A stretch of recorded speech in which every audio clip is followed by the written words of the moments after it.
February 28, 2026. A date that changed the world's oceans forever.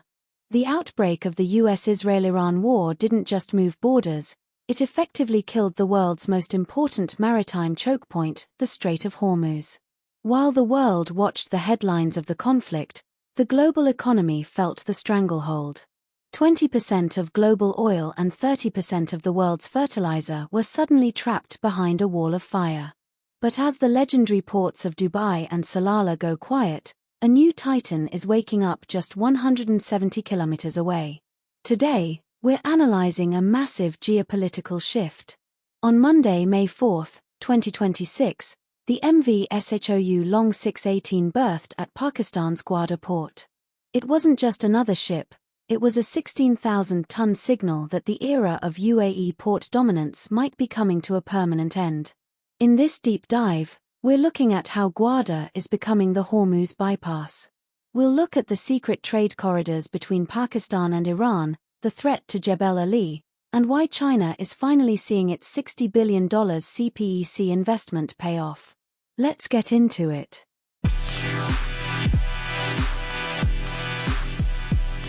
The numbers are terrifying for global markets. In March 2026 alone, we saw the largest monthly increase in oil prices in history, with Brent crude hitting $126 a barrel. Insurance premiums for any ship even thinking about entering the Gulf jumped by 600%. This is where the Strait of Hormuz crisis becomes a logistical nightmare. Traditional transshipment hubs like Jebel Ali in the UAE and Salalah in Oman are inside the danger zone. If you're a shipping giant like Maersk or COSCO, you simply cannot afford the risk of a $200 million vessel being seized or struck by a drone. And that brings us to the Golden Gateway. Gwadar sits safely outside the Strait of Hormuz on the Arabian Sea. It's like a massive parking lot with a back door into the world's most resource-rich regions. For the first time, Pakistan isn't just a partner in trade, it's the only viable escape route. Let's look at the Monday move. The MV SHOU LONG 618 arrived from China carrying industrial equipment meant for Kuwait. But it didn't go to Kuwait. It diverted to Gwadar. Why? Because of the US counterblockade on Iranian proximate waters. This is becoming a sustained trend. In April 2026 alone, Gwadar recorded 4 major transshipment calls. Think about that. Cargo destined for the heart of the Gulf is now being offloaded in Balochistan, stored in free storage zones, and then sent via land routes or smaller feeder vessels. Pakistan's Gwadar Port Authority, or GPA, is moving fast. They've realized that being a logistical buffer is their ticket to the big leagues. They are marketing Gwadar to landlocked Central Asian states Uzbekistan, Kazakhstan, Turkmenistan as their primary gateway to the world. And it's working.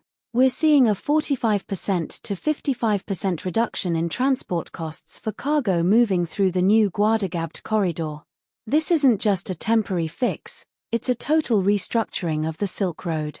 If you can move Chinese industrial pipes to Kuwait without ever entering the Strait of Hormuz, why would you ever go back to the old way?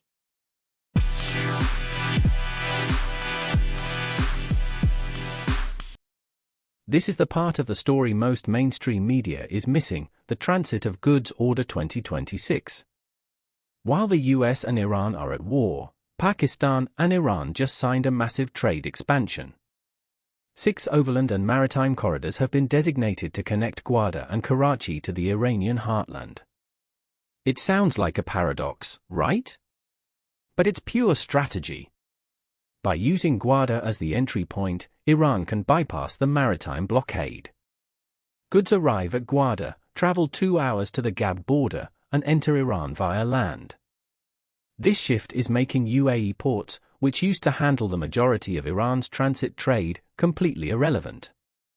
The Gwadar to Gab route is now the shortest, cheapest, and safest way to move goods into the Middle East without crossing a naval front line. But it's not just about Iran. These corridors reach all the way to the Wakan Corridor and the heart of Eurasia. Pakistan is positioning itself to be the toll booth of the 21st century. If you want to trade with the East, you have to go through the Arabian Sea, and that means Gwadar.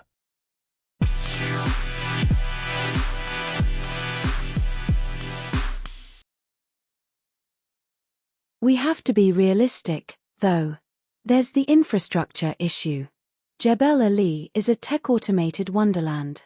Gwadar is still catching up. It currently has a depth of about 12.5 meters. To handle the Megamax container ships that Dubai handles, it needs to be 16 meters deep. Pakistan needs billions in dredging and automation to truly replace Jebel Ali. So, is Gwadar a temporary wartime buffer or the new king of the Arabian Sea?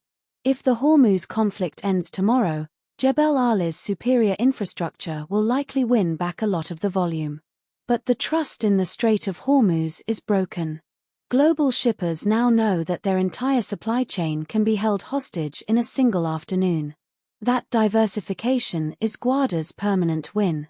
Whether it's connecting to Central Asia or providing a backdoor to Iran, the world has seen that a bypass is possible. Pakistan has the geographic advantage, China has the money, and the Strait of Hormuz has the risk. The 2026 crisis might just be the catalyst that finally makes Gwadar the global hub it was always promised to be. Thanks for watching.